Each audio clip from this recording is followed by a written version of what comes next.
welcome to another Wednesday encouragement. I think this is turning into a walking Wednesday encouragement because it seems that that's the only time I can have where it's quiet and I can get along with you guys and we can have a little talk about Jesus. That makes everything all right. See how I did that? I went into a little song there. Let us have a little talk about Jesus. I remember singing that when I was a kid. You know, it's been one of those weeks where I have been very, very busy again. Since school started, it has just been crazy. I've had to get up at 4 o'clock in the morning. I have 3 kids to drop off at school. Megan had some basketball games and they were a 3-hour journey. And then this last Saturday, the Lord put in my heart to go and pray for my cousin in Memphis, and he was in a hospital down there. That's Patrick. I had you pray for him. He was diagnosed with leukemia, and we're believing the report of God that he is going to be delivered and healed. But I went to pray for him, and I went all by myself on a great adventure. Crossed that old bridge that was closed down for a few months back, and the Lord just took care of me. And it's a beautiful day in the nature today. I just love to get out here. And last week we talked about being too busy and not slowing down to make time for God. This week I want to talk to you about slowing down and taking time for yourself. Sometimes you just need to be still. You need to get quiet. You need to let yourself rest. I had somebody ask me, when I say somebody, I mean Grandpa Harold. He asked me a lot of questions. He said, why is it that people don't hear God talk to them like they did in the Bible today? I'm going to have to switch it back because I'm going to go through the sun and the sun's going to pop in and out, so you're just going to go back and forth with me. Okay. So he asked me that question, and I told him, I said, you know, I believe that people still hear God speak audibly to them. I have heard God call my name once audibly, and I wasn't the only one that heard it. I was working in a factory, and we were talking about the Lord and His goodness. I was talking with a friend of mine named Miss Vicky. Miss Vicky and me, we were like, yes, that is so good, glory to God. And about that time, I heard my name called. And me and her were the only ones in that section. There was nobody there, and we were up against a wall, so there was nowhere for anybody to hide. The choo-choo train's going by this morning. I told you, it's been very hard for me to find a quiet place to do taping. But I heard this voice say, Renee. And I stopped, and she stopped, and we looked at each other. And then it called my name again. And all of a sudden, me and her felt this peace come over us. Like a peace. And there was one other girl that was in that section. She was right beside us. She was not a believer, and it scared her to death. It didn't scare me and Vicky, because we knew we had felt the presence of God. It was not anything evil. It was this peace that just came over us. It was just the presence of the Lord. And I said, did you guys hear that? And she said, yes. And she said, are you going to answer? And I said, yes. And nothing else was spoken because I knew that it was just God calling my name to let me know that He had heard the goodness of our conversation that morning. It was wonderful. And so people do still hear the voice, the audible voice of God. We hear it more inside here because I believe we're so busy with our social media, our devices, our TV, our children, our grandchildren. And in the old days, people would be in the field working, but it was this peacefulness to it. It was a stillness. They weren't always in the rat race. There was a simple way to life. And I really do believe that that's why people were able to hear the voice of God. They were able to see things that we're not seeing today. God's still the same. He's the same today, yesterday, and forever. So he's still speaking, but are we listening? That's the question. And so I would say, let's be still. Let's get ourselves quiet on the inside. Let's do the things that we need to do. Let's do the things that we need to do to get ourselves still.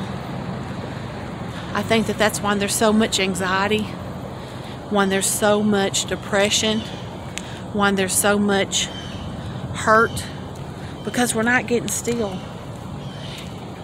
That's why we're not laying down and resting good at night, and our mind's not resting.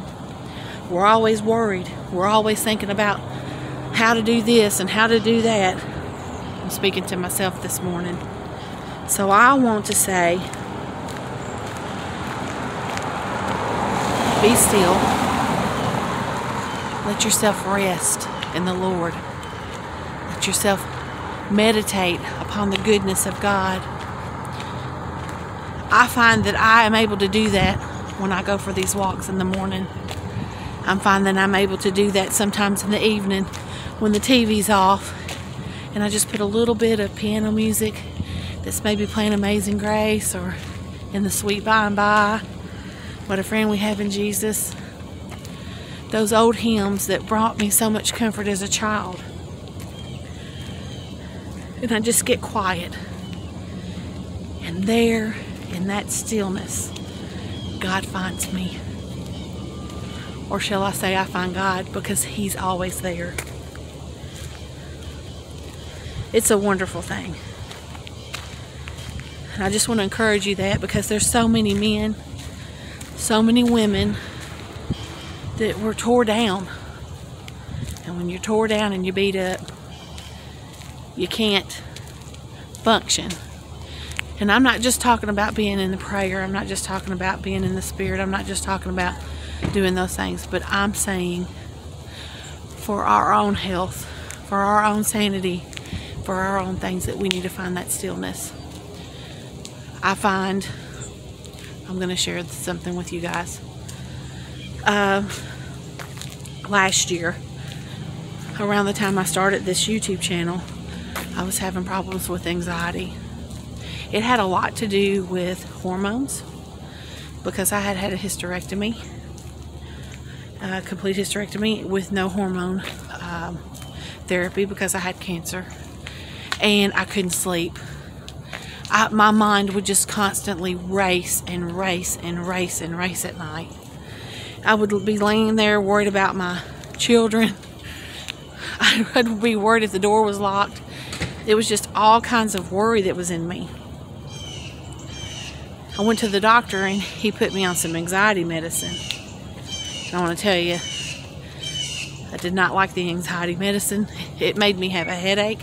It made my heart race. I tried to take it for about 2 weeks, and finally I was sitting at my desk and I said, why are you taking this stuff? Now, I'm not saying for any of you not to take anxiety medicine. I'm talking about for me. When I tell you guys something, it's for me. And if you take something out of it, that's for you. So I said, okay, God. And I read my scriptures about worry over nothing, pray over everything, put your burdens on God. And I allowed Him to take that anxiety. That's the hardest thing, is learning how to put it down and not pick it back up. I got off the medicine. Told my doctors I didn't like it. I wasn't going to take it anymore. And within about 2 weeks, I started sleeping through the night. I have to back that up just a little bit. What I started doing is having these walks in the morning. Just a time to clear my mind after I have dropped the kids off at school, made the breakfast, washed the dishes, washed a load of clothes, put the clothes up. And this is my time just to get still. Even though I'm walking, there's a connection between me and God when I'm in nature that I don't get at any other time. when I'm walking and I look up and I see the blooming crepe myrtle. And this morning it's a little bit of a fall nip in the air. And this is my favorite time of the year. And it's just wonderful. So this is my time to be still before the day, before the work day. I wish I could get up and go walking at 3 o'clock in the morning. I'm already waking up at 4. But it would be dark out. And I like to be able to see the sun rising. I just breathe in the air. So I challenge you ladies and you men today to find you 10 minutes of stillness, of peacefulness. Something that lets your inside and your soul rest. And if you find God in that time, or if He finds you, isn't that a beautiful thing? So, you guys be encouraged. I love you. I'm going to be releasing 2 videos today because my internet would not upload, at my house, would not upload my cake video last night. So, I'm going to be doing a double release today. So, something good for your soul and something good for your belly. You guys have a wonderful, blessed day. If there's anybody that needs prayer, you can put it in the comments. You can email me. You can send me a card. I'm always here. Until God calls me home, I'll be here. I love you guys so very much. I've missed you guys. And like I said in my cake video, I've made a commitment next week to do a soup video every night. Because if I'm commit to you guys, I'll do it. And I want to make sure that I'm visiting with you guys, I'm talking to you guys, that we're close. And if you need me to pray, I'll pray. And if I need you to pray, you're there to pray too. So, have a blessed day. Hope you enjoyed this Encouragement Wednesday. I'm Grammie Nae Nae. I'm Grammie Nae Nae. I don't even know my name this morning. Grammie Nae Nae. Until next time, God bless.